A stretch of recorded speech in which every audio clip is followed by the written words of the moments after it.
review for a while, and it's actually been my husband who's had the best luck with books at our local library. Or when I say local, I mean it's Greater Toronto Area library system, because you can order books from any of the branches. And he's been mining the new books that come up. I'm not even sure, I guess it's on their website. I haven't really looked at that part. But the Toronto Public Library is amazing. It's one of the best. And yeah, they've just had some really good books lately. And he's picked some of them for me. So let me start with the ones that he's picked. So he got me, where's this other one? The first one he got me is this Acrylics Companion. And I haven't really had much of a look at it. I don't tend to use acrylic painting, but there's things that can be applied to watercolor or even oil about, color theory, how to harmonize colors to make more impact, optical mixing, so putting colors side by side, and how certain colors can vibrate because of that. And I like the looseness of the approach. And it's a cute little book with a lot of good tips and ones that you can do yourself. So that is even for framing. A lot of how to, in the art book range, don't talk about framing as much. Notice I have a black thumb because yet again I had an accident with refilling my brush pen, and I have to get a new syringe because this one sticks when you're trying to push it through. Anyways, that's off topic, very off topic. But that's the little book about acrylic painting. And it even deals with, the one problem that people talk about with acrylic is that it dries too fast, but there are mediums to slow down that process so that it acts more like oil paint. And then there's other like modeling paste and other mediums that you can add for textures. It's really quite an interesting product because there's so many mediums now available to do that. Bit of a break there. I'm trying to arrange a life drawing date with a friend, so I'm getting pinged in the background by my computer. So I'm just gonna shut that down, but probably my iPad will go off too. Anyways, again, off topic and more about me than you need to know. So these 3 books my husband did see online and ordered for me, and I'm really, really glad he did. I'm going to start with the pen and ink because that's kind of, if you're getting started, this is kind of where you would fall into. Of course, you can use graphite pencil too with all of these techniques. But this one is a really, really lovely book. And I love how with these how-to art books, they always have, what supplies you should have. And I love that he's actually drawn those as well. That's the artist, David Morales, and some of his sketchbooks. And of course, as I'm doing this, there's a major works project on in my condo building, so sorry for the background noise. So I just think that's wonderful when you have a book about drawing and then you keep to the images are all drawn themselves. And so there's the usual thing about, how to hold pen, how to work from, being tight with your pen. So holding it like,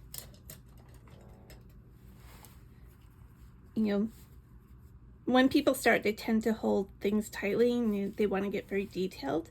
But it's actually better if you work from the wrist, and then even better, especially on a larger page, to work from your arm.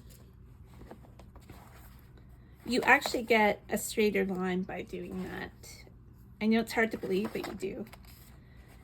And then just the usual, but when it comes to the traditional ways of like hatching and cross hatching, I feel like it has a really more modern take. And that's what I really love about this book. And I've always loved stippling, like the Impressionists Georges Seurat did in his paintings. And even the different ways of weighting lines.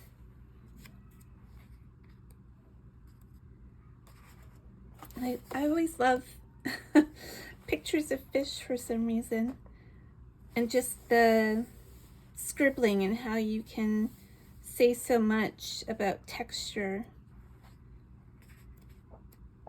So I would highly recommend this book, especially for anyone just starting their journey with art making. And so once you go from this and you think, I really want to approach something to do with more color and paint, then you're going into possibly watercolor. And these are by John Harrison and Neil Whitehead, and they have different approaches to line, starting with the more traditional but also quite modern is John Harrison. And they're not really tight lines. There's just really more of a suggestion of form rather than being so overly detailed and so overly worked. And it's, there's some of the more traditional, what he uses for his painting journeys, which are mostly outdoors on plein air. And I love the look of these, but they're very expensive, and I find they probably would just be too bulky and just wouldn't work for me. But he loves them. So you get like this sort of squiggly line here.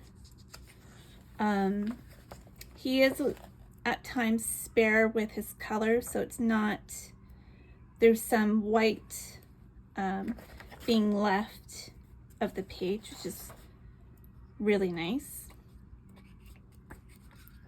And of course he goes into, color theory.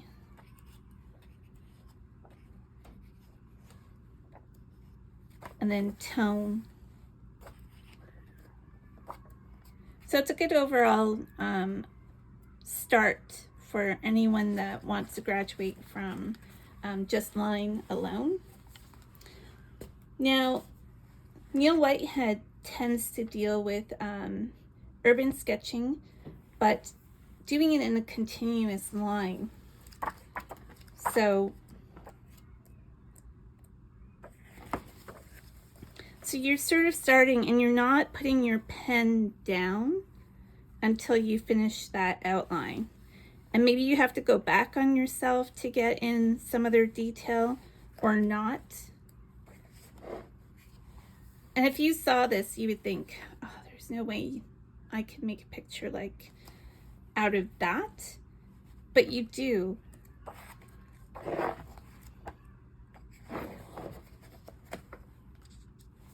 especially when he adds the color. It really pulls it all together. Like you would think, oh, there's just not enough detail in this, but there is. The eye does a lot of forming this into a visual that you recall, okay, this is a building, there's going to be windows here. You don't have to put in every single window. Your brain will do the rest. And I just like that it's very fresh. Again, leaving a lot of the paper white. And I love his approach. I don't know that I would do that. Sometimes I've done it in the past, but it's really a great book to look at. So those are the books on really the how-to category. So then we move into, let's look at this one. This is Drawn In, and it looks at artists' sketchbooks, which I always love. I have other books listed on my website for, compendiums of sketchbooks by artists. And this is much in the same vein. There's interview questions with each of the artists. And I just love looking into how they work in their sketchbooks. Especially for, like, lettering is always interesting. And there's Canadian content. Most of it is North American and a little bit of Europe. So not from all over the world, but I love the way, I don't know, there's just something, the moodiness of this Alex Lucas work is really, really interesting. So that's, if you're new to my channel, I have a number of art book reviews, and I also have some photo-based books as well. And this one is one of those. Annie Leibovitz, I'm sure you've all heard of. She's famous for her celebrity photographs and photographs of other famous people. And this has been an updated book that came out, I forget what year the original came out, but she's updated it with her more recent projects.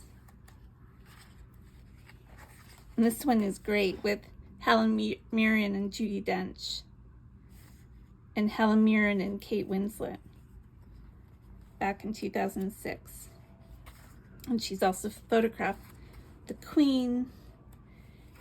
And it's really about her process, the background for how she approached it or set up the shots, but what I love is seeing her non-celebrity work, because we're so used to the celebrity work that this is kind of nice to see.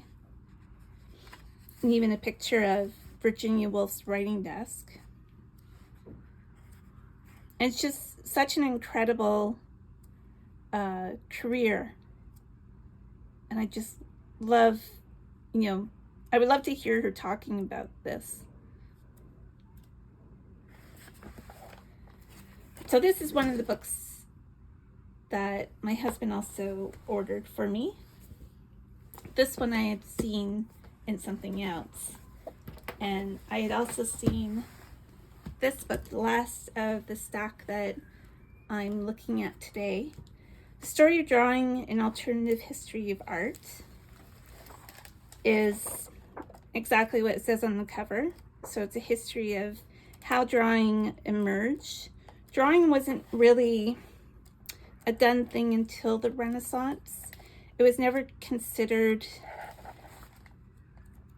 an end goal to have the drawing. It was more in pursuit of an end goal, so in pursuit of a painting. And there was also, pencils weren't invented until past the Renaissance. And so there's different history of media they used and how drawings were used. But I went straight to contemporary work, where sometimes the drawing is the end product. So I started with this chapter on called The Human Span, and talking about Agnes Martin and how her work drawing was the artwork. It wasn't part of the process. And it names other artists throughout the 20th century into the 21st century. So I started with that, and then we quickly came to the glossary, which is really, really interesting. It has all about different media. And I'd done a project on for an auction house on how to look at paintings for condition reporting. And I'd done a glossary for that on different types of media. But I learned other new things or had things. And by the way, if there's anyone watching, this sounds really petty, but it's gouache. It's not gouache or gouache, as I heard the other night on Landscape Artists. It's gouache. It's a French word. So that little rant over. So I actually read every single one of these glossary entries. So it's a little bit of an academic book, but very easy to read and quite enjoyable. So that is it for my latest library art book haul. Thanks to my husband, and thanks to me seeing some of these things mentioned in, I think I saw this mentioned in maybe the Artist Magazine or Artist and Illustrator. They always have a little review about different books that are being published. So that is it for this week. But like I said, check out my website. It has other art book reviews up on it, as well as other things like color charts that if I've swatched something out here on YouTube, it'll be there. I have lists of artists, both from now and from the past, whose work I love, and different art stores. There's going to be an addition to that because I'm going back to London for a trip soon, and so I'll be updating that with some London art stores, as well as probably doing a video or two about my trip. Okay, thanks so much. Bye.